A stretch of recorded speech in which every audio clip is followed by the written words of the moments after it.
Hi everyone, good afternoon. Welcome to today's DIY marketing workshop. I'm glad to be here today. My name is Jenny Silvers and I have Steve here as well to help me out by answering any of your questions throughout the webinar. We're really excited to have Bob presenting today. He proposed this topic to us a few weeks ago because he knows there's a lot that you can do on your own to get your marketing to work even harder. So before we get started, I wanted to ask you, what's your biggest marketing challenge right now? The question we hope to solve today. So go ahead and write your answer in the question box.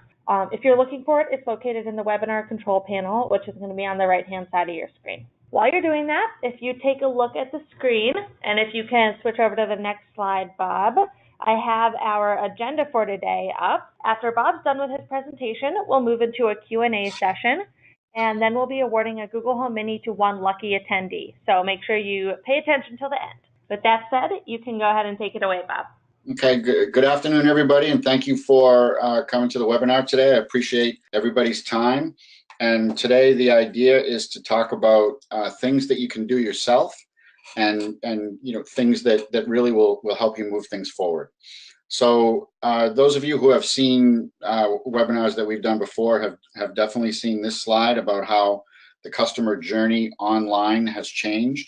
And it's really important to understand this, that it used to be a very kind of one-dimensional way that people found you online, and now it's turned into people finding you in a lot of different places. That as they go through their kind of hunt for solutions, hunt for answers to things that they need, they find you in emails. They visit different places. They see your reputation all over the place. They do some searching. They make phone calls.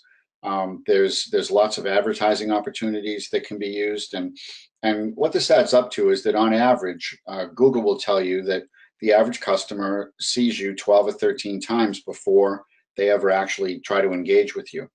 And that's a very important concept to understand.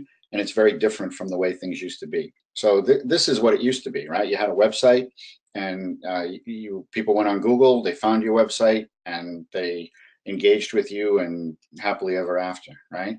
Now it's a lot different. There's a lot more options for how people get to you, lot more variations on even how people search and what they search on. And it's not just Google anymore. It can be the second largest search engine right now is YouTube. But there's all kinds of websites out there that are designed to help people find things in your industry. And, the idea is we need to figure out how to be there and how to be there effectively and how to do it in a way that's going to get leads and ultimately business. So the idea behind digital marketing now is an integrated strategy. Right. It used to be, I want to have a good website. I want people to like my website, and then I know I'm going to get leads. Right. Now it's much more about the things that are not your website. Right. Your reputation. What does your reputation look like online? How are you managing your directories? What are you doing on social media? How do you handle AdWords? Right. Do you know how to do some basic AdWords advertising to put you at the top of the page when you want to be? And so the idea today is to look at some things that we can do, that you can do yourself, that will help move the ball forward. Right? You don't always need a marketing company to do things for you. You want to keep the budgets in a reasonable place, and you want to kind of some people just like to do things themselves. I know I'm one of those people where I much prefer to go on and kind of dig in and do it myself than any other time. So that's what we're talking about. So number one kind of idea around things that you can do yourself is the Google My Business profile. Google My Business is a very important way that Google figures out what's going on with you. They use this record. It's what we call structured data. Right? They use this record to attach a lot of different things about you in one place and tie your website to your business identity and to your reputation so that they can have kind of a single point of truth about you and understand where to serve you, what businesses you're in, where, what regions, what geography matter to you most, and kind of compare all of that to the information that they have out on the out on the internet and make sure that your identity online is, correct and legitimate. So Google My Business is a really important piece of information that you need to be managing. And the truth is, the average customer can manage most of this themselves. Google My Business is not hard, right? And so the idea is, when people are searching on Google and they look for a particular thing, Google My Business becomes that anchor to tie that website to a particular place, right? So some things that you can do on Google My Business that really help with telling customers who you are and what you're doing. You can post updates, right? You can show seasonal offers on Google My Business. You can, very recently they added the capability to add services, and you can put as many services as you want and up to 1,000 words about each service. 1,000 characters. And so what that does is it allows you to put things into the Google index in this kind of, very core place that Google really cares about, and tell them what businesses that you're in and what you care about, what your keywords are, kind of thing, and give them the kind of content that's going to help them to understand what business, you are and how that matters to a customer. They've got some additional things in there, like creating an appointment URL. You can now have customers refer directly out of Google My Business and jump into your website on an appointment page and take a lead. And one of the things that we want people to do a lot is adding photos. We think that really helps these things work better. So there are some specific things that you can do, right? You can add pictures. You can do messaging. You can add links from the Google My Business record that go out into the appointment place, and you can make a choice in terms of how all this looks. So this is the kind of thing that we think everybody should do. I would tell you that as we talk to new customers, and we have we talk to 20 or 30 new customers every week, most of them don't do this. Most people don't do this well. And this is a big gap. This is the kind of thing that if you did this well, I think you'd be in a much better place, and you could really help yourself along the way. The newest addition to Google My Business is this idea of a service list. And so if you're in the roofing business, you can build a section about shingle roofing, tile roofing, gutters. Some roofers also do things like windows, siding. You can build all of that out and really, add a lot of that kind of content in there, and that's going to really make a difference when customers are looking for you. And it really helps Google to figure out what searches that it's best to serve up your Google page and your website when customers are looking for this material. Messaging. Google now has set up a way inside Google My Business where a customer can send you a message they can text directly to your phone. And all you got to do is go in there and set that up. That's done inside the Google My Business admin page.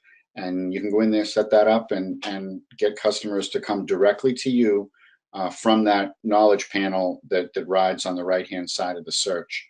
So I think that's a really important way that you can start to get leads from this stuff and start to manage what your online presence looks like, and to get better results.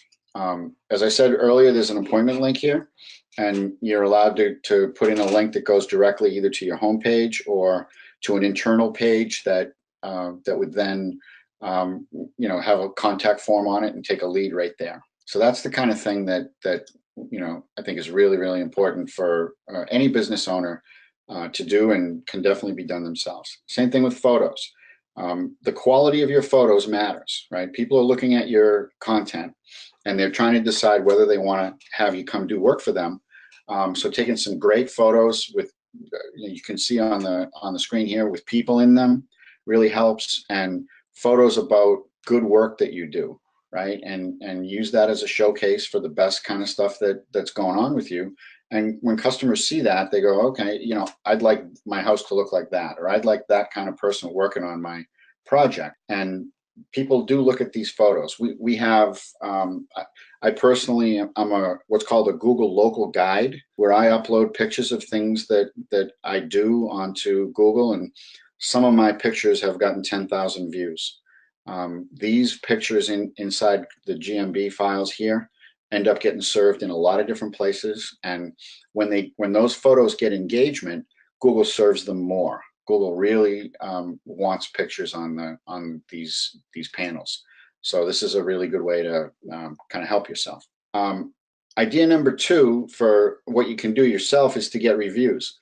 If you're a client of Surefire's, you'll know we talk about it all the time. We think it's probably the number one thing in 2018 that people can do to kind of help themselves online. And it's not obvious, right? If you're thinking about this the old way, you come from a place where you're saying, I want to fix my website. I want to make a better website. And if I do that, then I'm gonna get more leads. And that is true. But there are these other things that you can do that aren't the fixing of a website, or that aren't the running of an ad, that really can move the ball forward. And reviews is one of those. Some statistics here that really just talk about how people trust this stuff. 84% of people who look at these reviews trust them as much as personal recommendations. So if you've got good reviews and lots of them, you're going to get more leads. It's just that simple.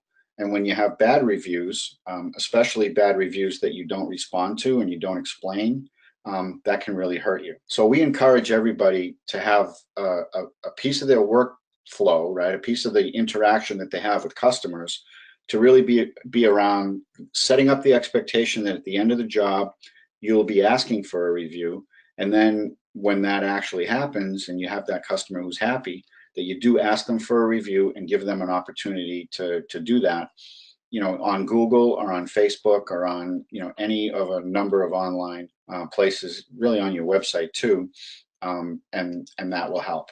A positive reputation is one of the most powerful marketing assets a business can have, right? And we know that that's true. We see it when we compare customers who have good review profiles to those that don't.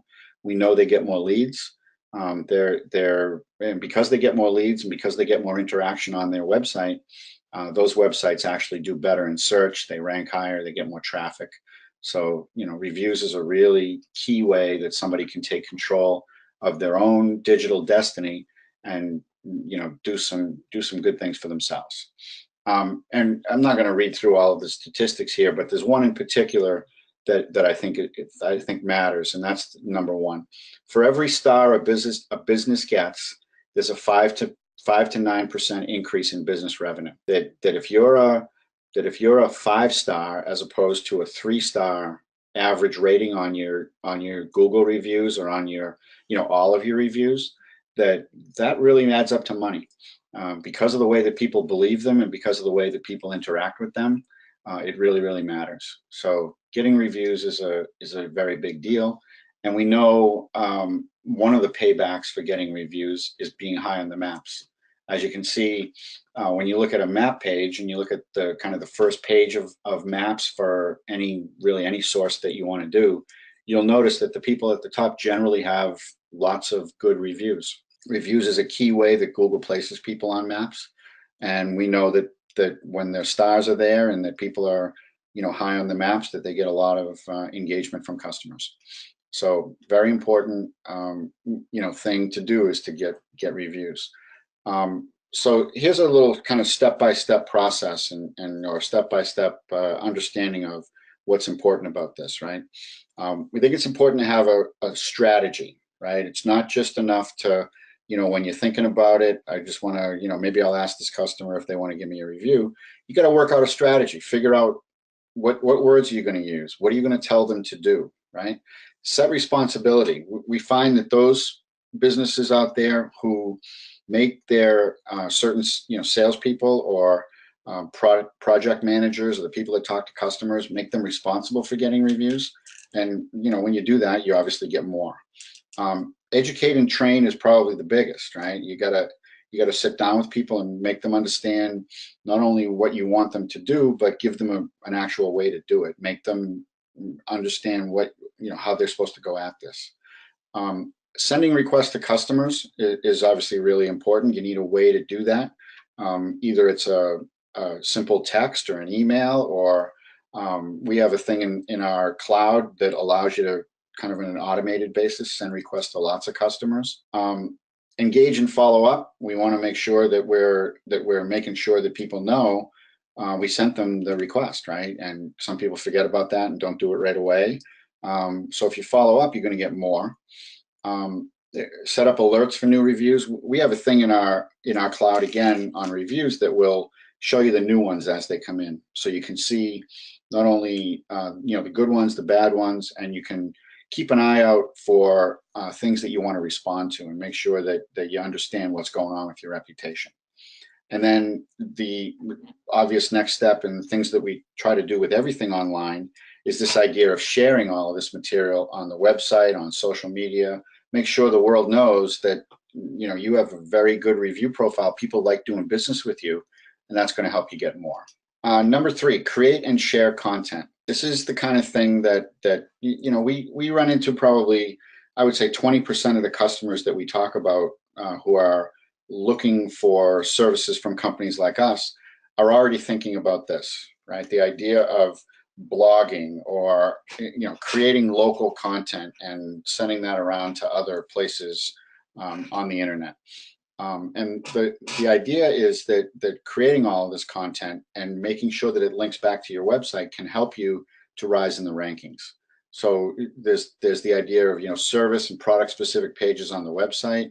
There's photo galleries that can be shared. There's certainly blog articles, and those of you who blog know that those things get picked up and syndicated, and they end up going further than just where you publish them. And the idea of updating your website with monthly offers, right? All of this content, if you share it and make your digital footprint bigger, will help you to get more traffic and more leads and all of that.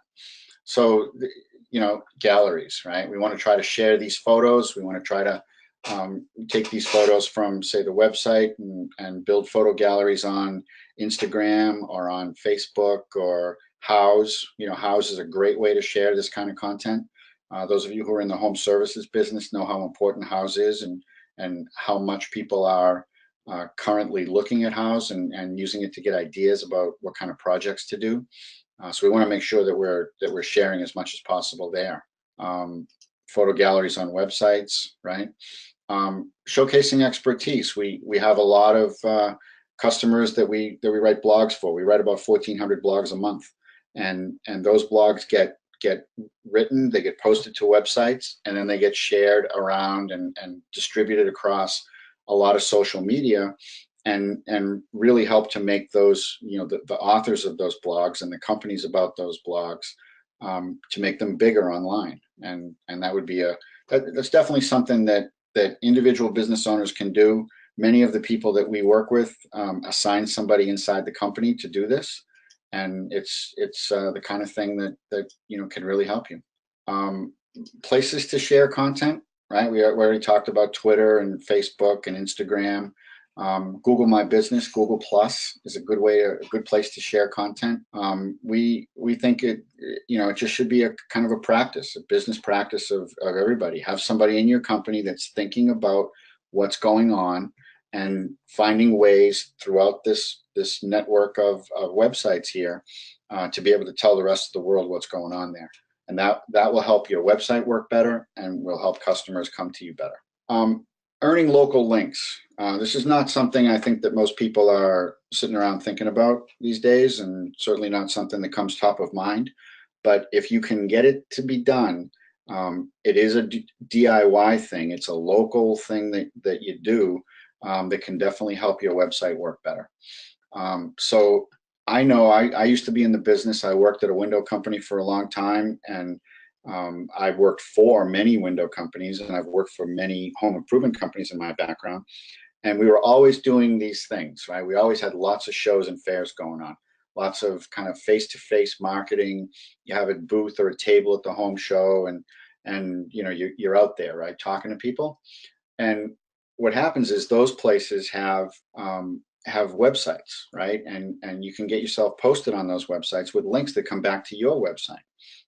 That's a very good thing to do. A lot of people forget how to do that. They don't ask that happen, and they miss that opportunity, right? That's the kind of thing that if you do that as a matter of course, as a matter of your kind of normal way of doing business, that it will lift you, right? It will lift your website and make you more visible. Little league teams and football teams and the things that you do that kind of sponsor local things. Most of those have an opportunity to post you as a sponsor somewhere and create a link back to your website. You should always do that, right? It doesn't cost much to sponsor these teams and to do these things, but you can get that little link, and it's real. It's Google likes that kind of stuff. It shows that you're a member of the community and that you've got a lot of things going on. And creating that profile out there of a lot of connections to these kinds of things really will help. Chambers of Commerce, Better Business Bureau. There's a million of those little organizations out there that people belong to, and make sure your profile is up to date, that your link is pointing back to your website, that you think about all of the opportunities that you have within that money that you're already spending, and just make sure that you kind of take advantage of everything that's there. Same with local newspaper, right? Any time that you can get into an events listing in a local newspaper, or just do anything there that provides you with some notice, and then again link back to the site for more information, and that kind of thing can really help. So local links boost two of the key ranking factors. We think of four ranking factors when we're thinking about how to make a website do well. One of them is recency, and the other is relevancy, and that's the idea of doing a lot of things that are related to the business that you're in. And local links really are about the two other things, which is proximity, right? We want to be able to set up a marketplace around the website. I like to think of it as, this is my market, right? And these links coming from these places kind of establishes for the search engine, when it's looking at my website, that these are the places that I care about. And because I'm linked in these places, they know that I'm present there, and that's going to help them help the search engine serve you in the places where you want to be served. And obviously prominence is a big deal, right? The more of that exists, the more local presence you have, the more people see you, and that prominence provides more interaction with the website. And it's a virtuous cycle, right? The more interaction you have with the website, the more interaction that you get. Google serves the places that get more traffic. All right. And number 5, this is definitely something that is a DIY thing. I like to kind of make sure everybody's thinking about this, but digging into the numbers, right? It's not really all about just making things pretty, right? Or making them look the way you want to look.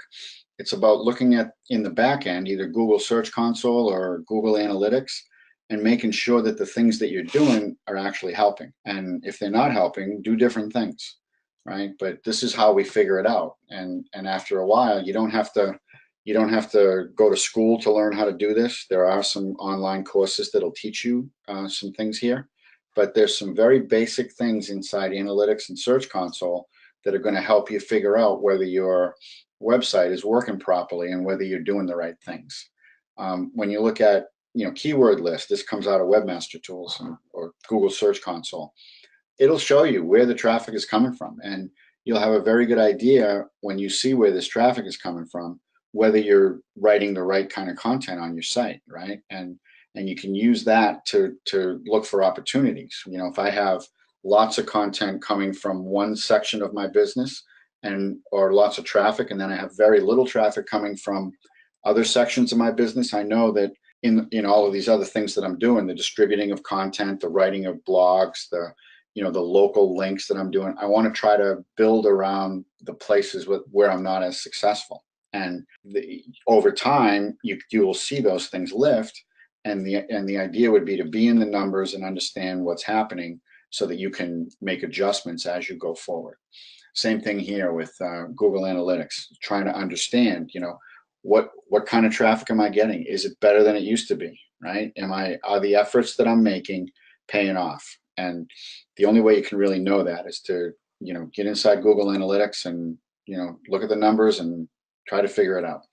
So I know this is something that almost all of our customers, right, when they first come to us, almost everybody has some experience with the numbers, and we always encourage people, even when they are customers of ours, they should be in the numbers. They should understand what's going on. Knowledge is power. So now we have a quick water break.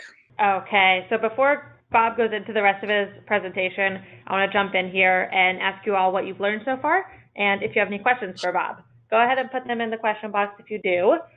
But as you can see so far, there is a lot you can do on your own to perfect your online presence, but sometimes it's important to hire an expert for help. You all might be very familiar with this concept. I actually just read a stat that the #1 reason for DIYers to hire a contractor is because the work ends up being either too time-consuming or too difficult after they've already started their project, which might be something you've seen in your own work. So if you're wondering how partnering with an expert like Surefire Local can help you perfect your online presence and make sure your digital marketing is working as hard as you do, we are offering one-on-one calls with our digital marketing experts so that you can get some advice on your unique situation.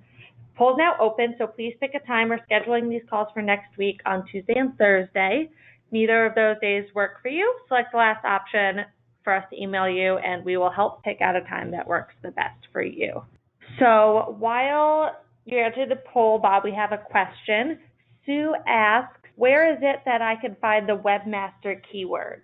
Inside, what you do is you sign into your Google account, and then you go to the browser and you type in Search Console, right? And when you do that, it's going to take you into Google Search Console. As long as you're signed into Google, it'll take you right in there. And inside Google Search Console, it's under Search Analytics. It's the second or third bullet down from Search Analytics. And you'll be able to look at the keywords in there. You'll be able to look at click activity, average ranking, lots of different data around all of the keywords that are driving traffic to your site. And the thing to remember about that keyword list that I'm talking about is it's organic only. It doesn't include any paid stuff. So it really talks about, how is the website working? How are you showing up naturally in the search engine? So it's a good way to look at things. Okay. And then one more question. What is a good percent of clicks to rate a good promotion with bad? I'm trying to make sense of this question. We see click-through rates of on websites of anywhere between 2 and 8%. I've seen higher, right? When you're sending things to really focused traffic and really highly desired offers, then you can see it higher than that. But on a typical basis with ordinary activity going on, we see click-through rates of 2 to 8%. And then, conversion rates from that. If you're north of 2% on a conversion rate, that's not bad. That tends to look pretty good. If you get to 5, that's really good. Okay, awesome. With that, I will let you continue your presentation. So along with 5 digital activities that you can do yourself, there are things that we think you shouldn't do yourself, or in many cases, they become too much for somebody who's trying to do other things to be doing. But many of these things are critical. So we want to make sure that everybody understands, the total picture and what you should be thinking about here, and how you should be kind of structuring the whole thing. So one of the big things, and we talk about this a lot internally and to some extent externally, but it's a little bit one of those things that not a lot of people understand. But structured data, and structured data is the idea that there are ways to put data on websites that you can mark up, right? And that I can put it in a certain format and serve it up to Google in a way that they'll understand it. And Google actually wants you to do this. They tell us in the blogs and in speaking engagements, whenever you can, mark up your content.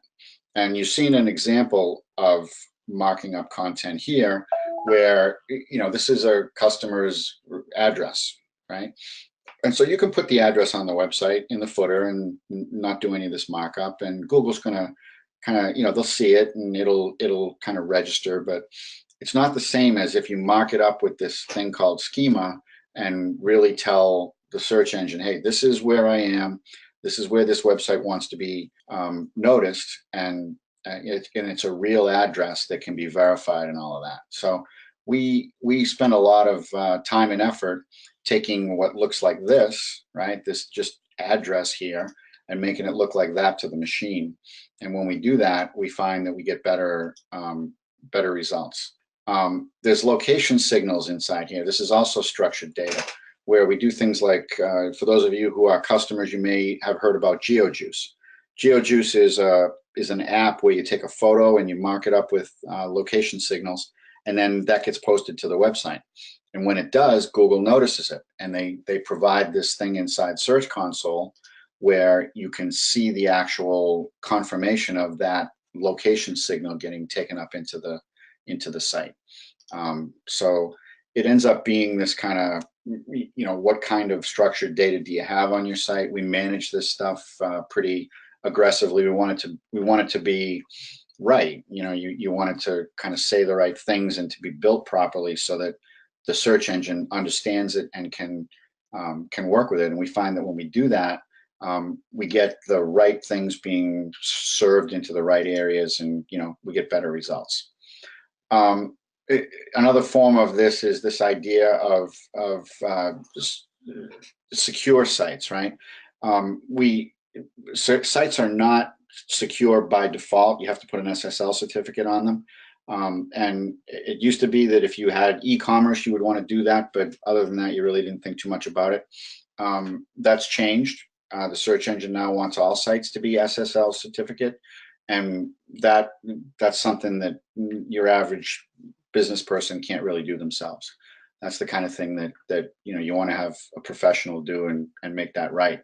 And at some point, and beginning in July, is when Google is telling us they're actually going to take sites that aren't SSL secure and move them down, and put the secure sites at the top. The thinking is the experience will be better for the visitor, and Google is all about making sure that the visitor to their search engine gets results that are better and more accurate than the other search engines, right? So when you're looking at structured data, right, we want to get into all three sections. There are the location signals help us get in the map. They help us with organic SEO, right? And we're trying to kind of manage all of these signals in order to get into these different places. And so that's basically what structured data is all about, and why we think about managing it. The second thing that a lot of people really don't end up doing either correctly or it can be difficult is this idea of NAP consistency, name, address, and phone number. We want to make sure that the name, address, and phone number of your business across as many things as possible across the entire digital footprint is correct. And so there are tools to do this. There are tools to do it correctly.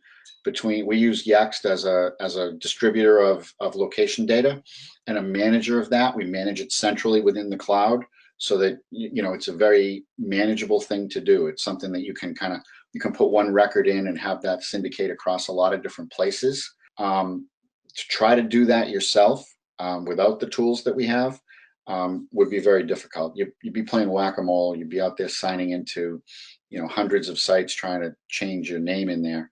And the truth of it is, even if you do that, those sites are going to overwrite with whatever they think it is anyway. So NAP consistency can be one of those things that's difficult. Along with the difficulty of it, unfortunately, is it's a major ranking factor.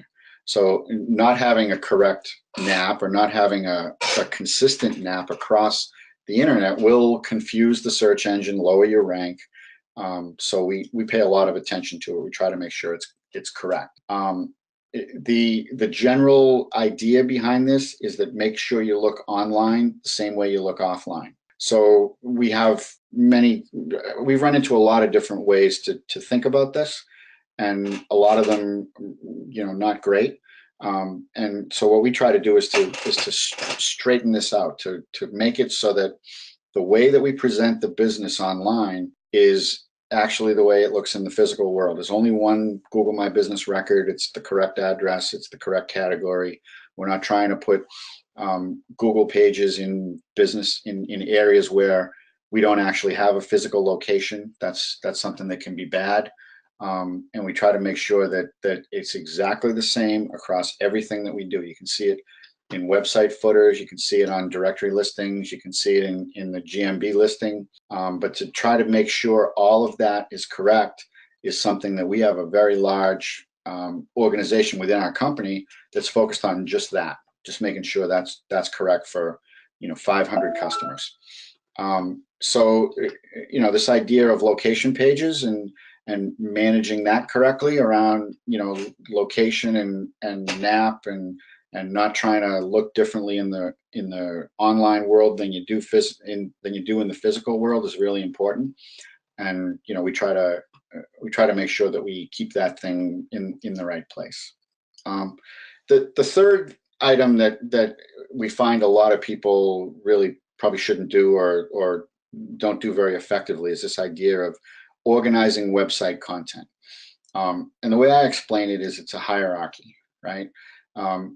Your website navigation is you have a top nav that runs across the top of the site, and then you drop that down, and then inside those navigation elements there are sub-navigation elements, and there's an order to that whole thing.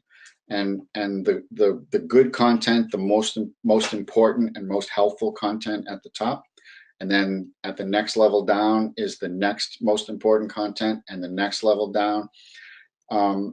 We find that folks who do this themselves don't think about it that way. We don't very often find sites that come to us from elsewhere that are structured that way, and that matters. That's a really important way to show the search engine, to show the online world that you've thought about this, and you got everything easy for a customer to manage. If I'm a visitor to your website and I want to find something, it needs to be in an orderly way so it's easy for me to find it. We find a lot of times with sites that came from somewhere else that things are buried that really shouldn't be.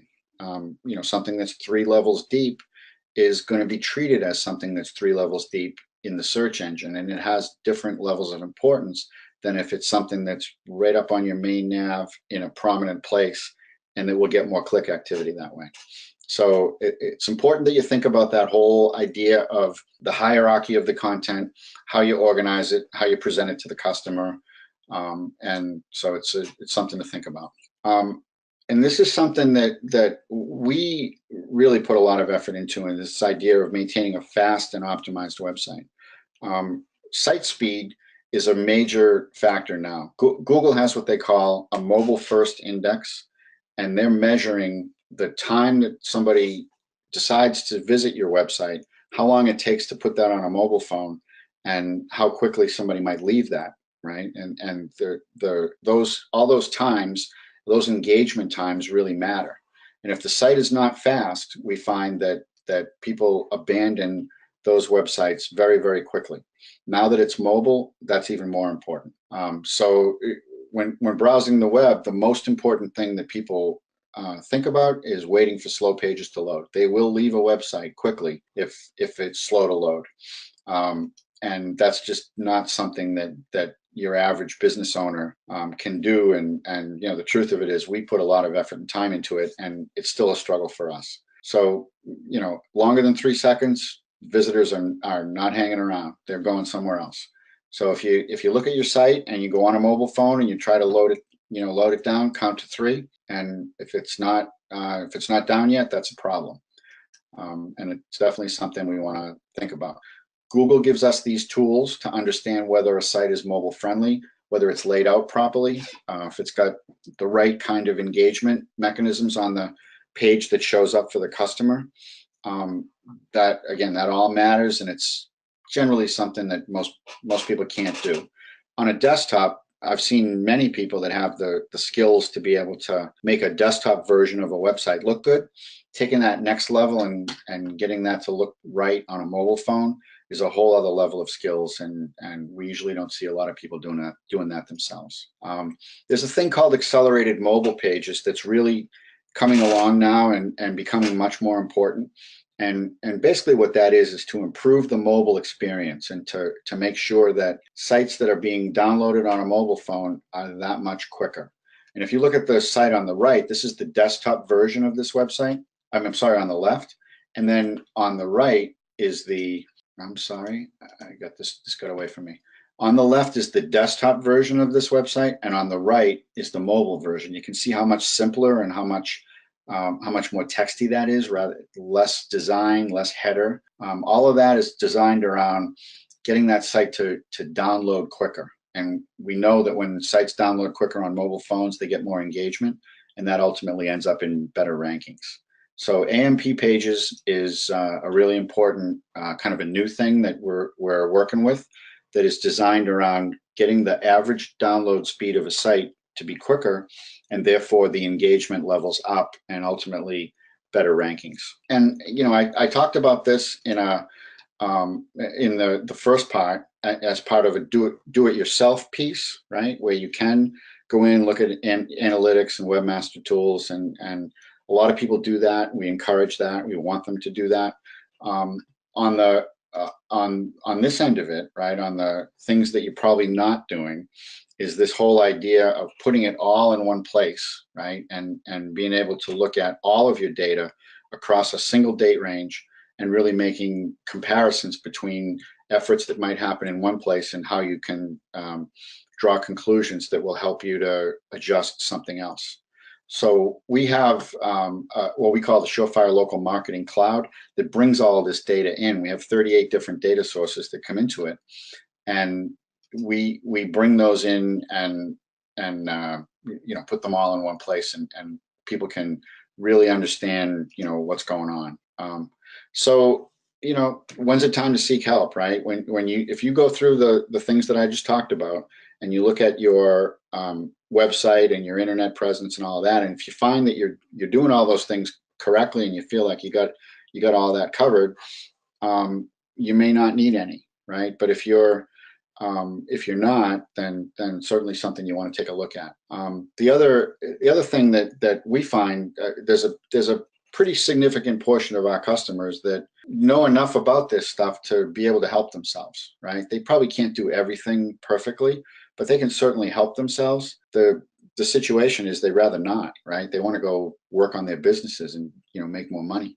So there's that approach too, right? That you wouldn't tell people to replace their own roof or install their own windows.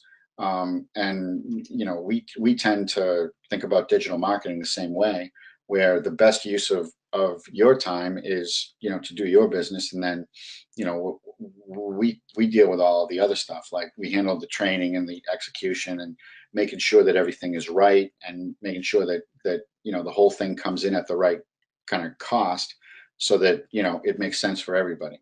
And we're able to scale those activities and kind of handle them across a large number of sites, that allows us to provide some efficiency in that, and also to take learning that we get from things that we do in one place and apply that to other places. So we have a tool. It's called the Surefire Local Marketing Cloud.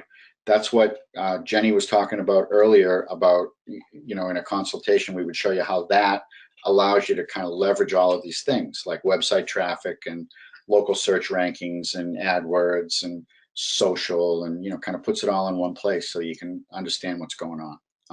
And we think that's what a digital footprint really looks like, right? That you're bringing in all of these things and kind of managing them all at once, and that when you do that effectively, we think that local businesses can get more than their share of leads and look bigger than they really are. And ultimately, that's the goal. And we find that when we do that, people get the kind of ROI that they need to get. So with that, I'll turn this over to Jenny, and thank you very much for listening. Thank you, Bob. So like you said, I'd like to offer one more opportunity for you to have a one-on-one call with one of our digital marketing experts. We'll show you the Surefire Cloud and how it can fit into your business needs, and we'll give you an expert analysis of your current digital marketing situation. So please take a second to answer the poll. It's open. Like I said before, we're scheduling calls for Tuesday or Thursday of next week, or you can have us email you to pick a time. And now we do have a couple more questions for you, Bob. So Albert asks, how important is Yelp for this industry? Yelp is a review platform. I think you want to be represented there.